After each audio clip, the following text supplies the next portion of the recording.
Oka, vous êtes fondateur et directeur délégué de Toptex, Cube, une start-up autour du textile. On peut en savoir un peu plus? Oui, autour de l'innovation textile, tout à fait. Ayant exercé des responsabilités dans l'industrie textile auparavant et passionné par ce monde du textile, nous avons créé Toptex en 2014 autour de l'innovation textile, en développant d'un point de vue R&D et de réalisation industrielle trois savoir-faire. D'où le Cube. D'où le Cube, voilà, exactement. Et ces trois savoir-faire, donc le premier, c'est tout ce qui est confection, assemblage textile sans couture, sans utilisation de couture, donc avec de la soudure, avec du thermocollage, de la découpe laser, enfin une association de tous ces procédés. La deuxième, l'instrumentation de produits textiles type vêtements ou bagages par de l'électronique, des capteurs, de la lumière, choses comme ça. Et la troisième, peut-être la plus porteuse, celle qui a vraiment motivé le lancement du projet, qui est une technologie de thermoformage, je dirais nouvelle génération. Donc le thermoformage d'un textile technique souple, tissé, léger et qui permet aussi des déformations assez conséquentes. Alors, de ces trois technologies, finalement, vous avez eu l'idée déjà de vous dire on va faire une industrie textile du futur. Oui, tout à fait. Alors, à partir de ces technologies qui mettent en œuvre des nouvelles machines, une nouvelle organisation industrielle, on a vite compris l'opportunité effectivement d'aller vers un nouveau schéma de production du textile, de produits textiles. Ce qu'on a déjà commencé à mettre en œuvre avec un atelier pilote qui tourne sur notre site depuis 6 mois maintenant, avec environ 7 machines et 4 personnes en production. Donc on teste cet atelier pilote aujourd'hui.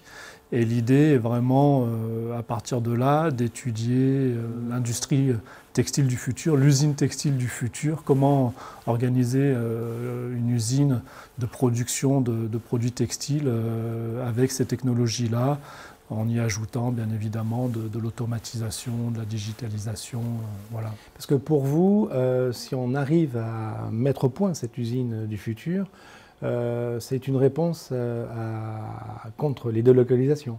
Exactement. Enfin, aujourd'hui, ce dont on se rend compte, c'est qu'on peut réindustrialiser en France la confection textile de produits courants, type des vestes, des pulls, des sacs, grâce à ces technologies-là qui permettent de mettre en œuvre différemment la production textile et d'optimiser la fabrication, d'apporter une valeur ajoutée supplémentaire sur les produits et du coup de pouvoir réindustrialiser en France de tels produits.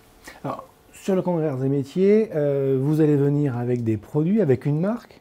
Oui, alors pas uniquement, mais effectivement, on pourra maintenant, au bout de 3 ans, disons qu'on a, autant au début, quand on a créé Toptex, c'était assez vague ce qu'on pouvait faire avec ces technologies. Aujourd'hui, au bout de 3 ans, on a quand même des réalisations concrètes. Donc une que vous portez sur vous d'ailleurs. Eh ben exactement, vous voyez cette veste-là, qui est la première veste au monde entièrement réalisée sans aucune couture, par soudure.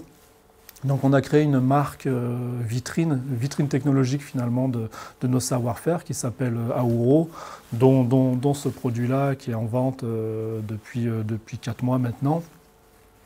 Donc on montrera ces produits, des sacs à dos, des vestes, d'autres produits, des sous-ensembles industriels aussi, on espère aussi, par rapport à notre projet d'usine textile du futur, intéresser des partenaires industriels, financiers à ce projet et pouvoir monter des collaborations à horizon de 2 ans sur notre projet. Laurent Noquin, merci beaucoup pour cette entrevue et donc rendez-vous au Congrès Arts et Métiers. Merci. Avec grand plaisir et à bientôt.